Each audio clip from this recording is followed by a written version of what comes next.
tamang-tama yung pasyal nyo dito sa channel dahil na-approve naman po tayo. Actually, naghintay-hintay lang ako ng mga 30 minutes or so.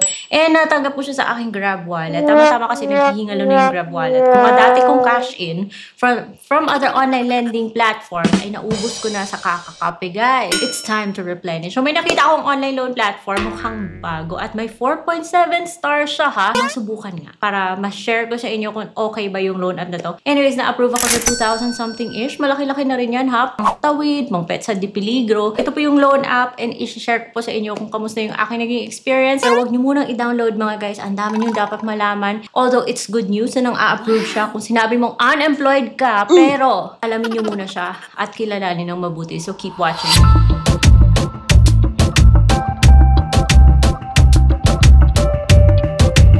Welcome back to my channel. It's Ate Red here, the original Utang Queen.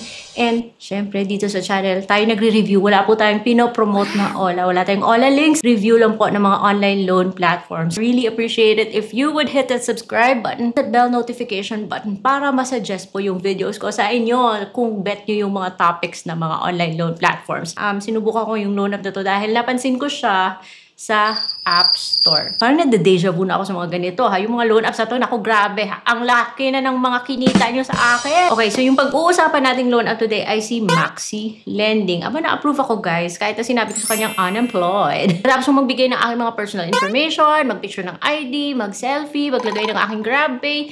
Kala ko hindi ako ma-approve, eh. Pero naghintay ako after 30 minutes, may pumasok, cash in. Ganon, galing sa Allnet. Naku, patay, babayaran ko na naman to. Alam niyo kung magkano yung binayaran ko? 3,000 plus. Ang mahal, ano? Kasi ang mahal pala ng service fees niya. At re-review tayo ng mga Ola dito. Gusto ko malaman kung magkano yung magiging increase niya. So, binayaran ko siya kaagad, guys.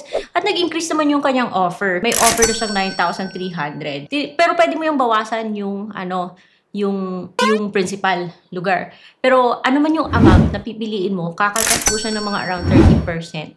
Yun yung business model niya. So, kita nyo, guys, ayan. Pero pag na-approve kayo, kaagad yung matatanggap. At what expense? At what cost? 7 days lang po yung term niya.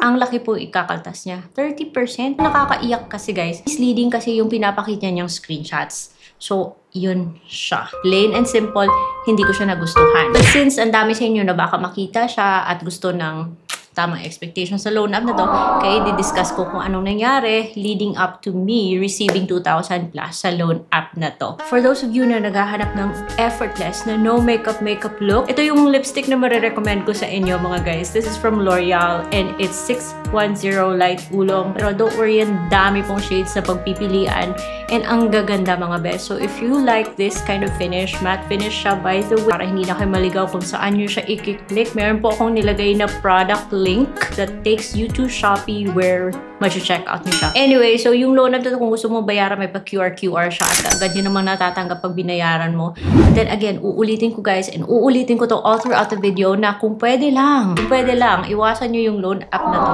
Kita nyo, kahit na may sinasabi na siyang 4.7 stars, kasi ito, ha, pag submit mo sa kanya, kaagad siyang hihingi ng review. Pero ito, kahit na mataas yung rating niya, yung agad na bumungad nung kinlik ko yung mga nagbigay sa kanya ng review is yung review ng isang user na galit, guys, ng nobela sa comment section. Masama yung experience niya sa loan app na to. Okay lang naman sana kung magsisimula ka sa mababang amount. Pero kung yung loan app ay kakaltas ng mga more than 30%, tapos 7 days to pay lang, nako, it's a big red flag. Tulad dito. At maiintindihan ko kung bakit galit na galit yung user na yan, eh.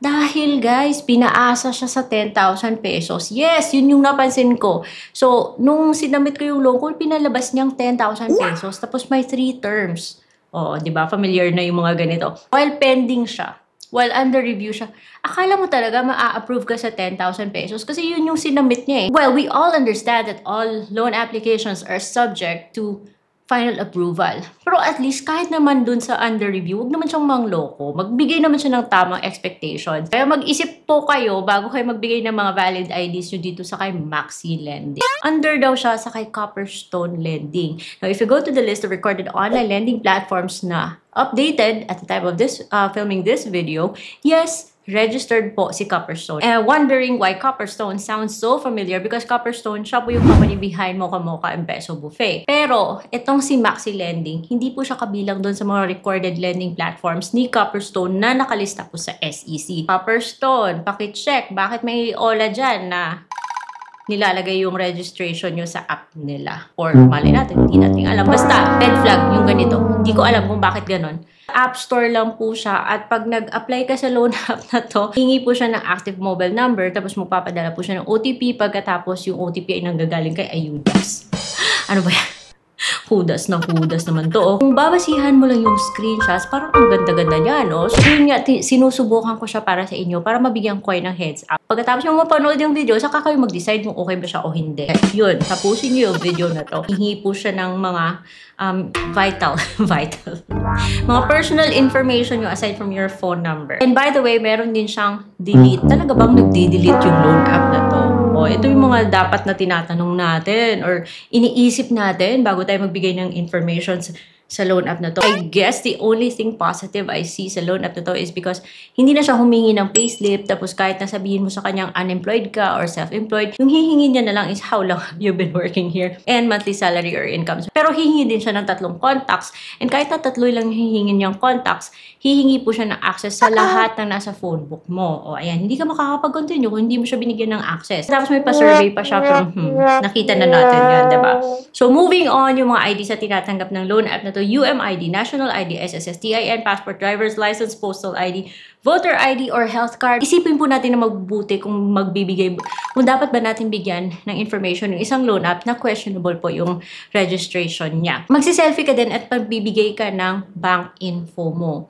So, sa mga ganito mga loan apps, kung pwede lang iwas magbigay ng bank info, e-wallet na lang ibigay, kaya binigay ko sa kanya yung Grab ko. So, lumabas, iba't ibang mga online loan platform na parang pare-parehas yung kanilang pinipresent. I assume na lahat sila, pag pinindot mo sila, they will present you the same thing. So, akala mo talaga na 10,000 yung ipaprocess niya sa'yo kasi yun yung papakita niya. Akalain mo sasabihin niyang 8 pesos lang yung service fee niya. Papalabas yung 120 days, tapos may 3 payments pa siya. Sana naman, sa simula pa lang, meron kang tamang expectation sa kung magkano yung ikakaltas niya. Hindi yung ganito siyang paasa. So, nung sinamit ko yung loan, dun siya humingi ng access sa mga iba't ibang access pa yung hiningi niya, under review ng portion, pinaninindigan niya talaga na 10,000 yung ipaprocess niya. Magdasal ka na lang na huwag kang ma-approve sa masyadong mataas na amount. 7 days to pay lang siya. Kung ako, huwag tayo sa mga ganitong mga loan apps. At sana pinanood yung buong video, guys, para nasilip nyo muna siya. Kasi huwag kayong maniwala dyan sa 4.7 stars na pinapakita nyo. Click mo ng review na kung makikita mo yung review ng taong to na talagang galit na galit sa loan app na to. So, take it as a warning na, guys.